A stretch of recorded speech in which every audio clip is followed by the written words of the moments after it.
Chères auditrices et auditeurs, bonjour et bienvenue sur ma chaîne YouTube. Je suis le docteur Manuela Kamsu, pour ceux qui ne me connaissent pas. Et aujourd'hui, nous allons aborder les principales causes de l'ischémie cérébrale et les moyens simples de la prévenir. Dans une précédente vidéo, nous avions détaillé en fait les symptômes qui pouvaient faire alerter sur une éventuelle ischémie cérébrale. Pour ceux qui ne l'ont pas vu, je vous invite donc à consulter cette vidéo. L'ischémie cérébrale va être en rapport avec une artère qui va se boucher. Cette artère, elle peut se boucher sur site ou elle peut être bouchée par des éléments qui viennent d'autres sites. Je m'explique. L'artère peut se boucher spontanément, voilà, par des mécanismes que je vais expliciter un peu plus tard. Ou elle peut en fait se boucher parce qu'il va avoir des caillots qui proviennent de la circulation du cœur, des vaisseaux du cou, qui vont se boucher, qui vont boucher l'artère du cerveau. Revenons au premier mécanisme qui est ce que je vais appeler l'occlusion sur site. L'occlusion sur site, en fait, les mécanismes de l'occlusion sur site, je vais les comparer en fait dans la vie quotidienne à ce qui peut se passer au niveau du tuyau d'évacuation de notre évier. L'évier, si on récupère le tuyau d'évacuation de notre évier, on va se rendre compte qu'il est le siège, sa paroi du tuyau d'évier va être le siège de lipides et aussi d'autres débris alimentaires. Ce tuyau, s'il n'est pas nettoyé régulièrement, le dépôt va augmenter de plus en plus. Qu'est-ce que ça va entraîner comme conséquence? En fait, le liquide va avoir du mal à s'évacuer au niveau du tuyau. Au début, on va avoir une sorte de ralentissement de l'évacuation de l'eau. Et puis, à un moment, si les choses prennent de l'ampleur, on va avoir carrément une interruption complète de l'évacuation et impossibilité pour le tuyau d'évacuer le contenu de l'évier. C'est ce que j'appelle l'occlusion sur site. Donc l'occlusion sur site va être l'occlusion qui va se passer au sein même de l'artère. Le caillot va se former au niveau de l'artère cérébrale. Je vais l'opposer en fait à l'occlusion parambole qui va être le fait que le caillot va provenir d'une autre artère ou d'un autre site de turbulence, pour reprendre l'analogie. Donc, d'un côté, on peut avoir l'artère qui se bouche d'elle-même. D'un autre côté, on peut avoir le caillot qui va être amené et qui va provenir d'autres artères. Donc, le caillot vient d'où? Le caillot vient du cœur. Il peut venir du cœur chez les patients qui souffrent par exemple d'arythmie, de palpitations, d'un cœur qui s'emballe facilement. On peut avoir la possibilité de création de caillots au niveau du cœur qui vont être envoyés au niveau du cerveau, notamment. Le caillot peut aussi venir des vaisseaux du cou. Les vaisseaux du cou, c'est un important site d'athérome. L'athérome, donc c'est l'entartrement dont j'ai parlé en début de vidéo. Les vaisseaux du cou, c'est vraiment un important site, notamment les carotides internes qui se trouvent au niveau du cou.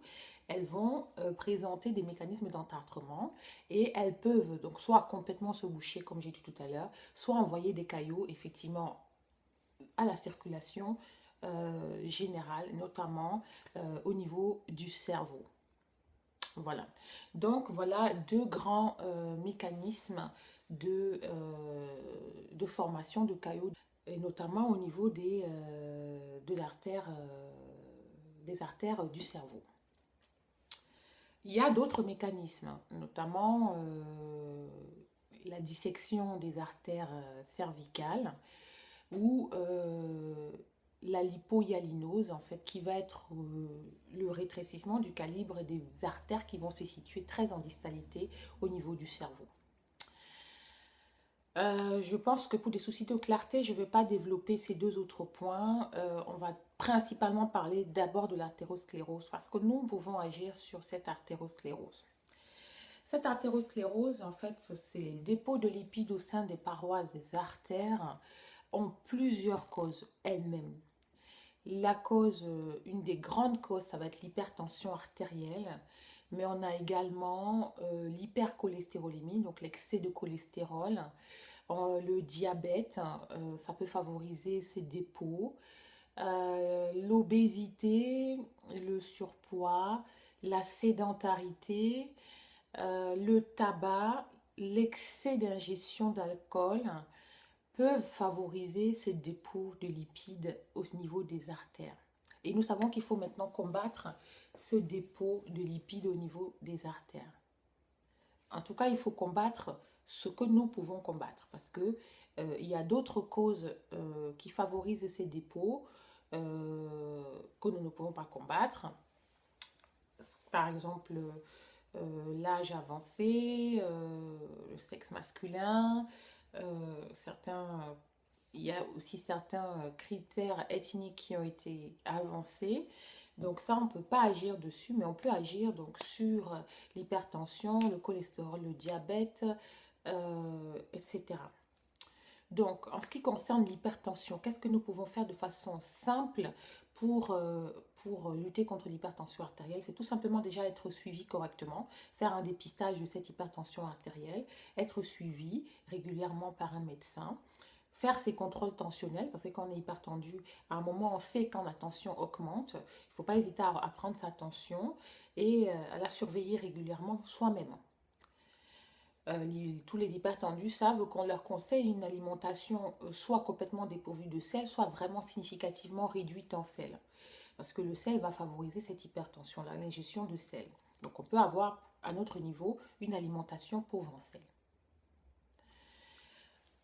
Dans un deuxième temps, on a aussi le diabète. Donc, pour ceux qui sont diabétiques, ça passe donc par des mesures d'hygiène, ça passe par des mesures d'hygiène de vie, ça passe par le contrôle de la glycémie, une glycémie la plus équilibrée possible.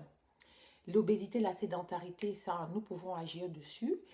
Il ne s'agit pas forcément d'aller porter des poids en salle de sport. On peut agir sur la sédentarité en essayant d'avoir un minimum une demi-heure d'activité sportive euh, ou 20 minutes d'activité sportive 5 jours sur 7 dans la semaine. Pour moi, je pense qu'il faut vraiment essayer de faire son maximum et être le plus régulier possible. Nous pouvons agir sur l'athérome en réduisant notre alimentation en produits qui ne sont pas bons, tout ce qui est en excès, les pâtisseries, les sucreries, ça c'est pas bon. Il faut avoir une alimentation vraiment variée. Variée veut dire tout type d'aliments.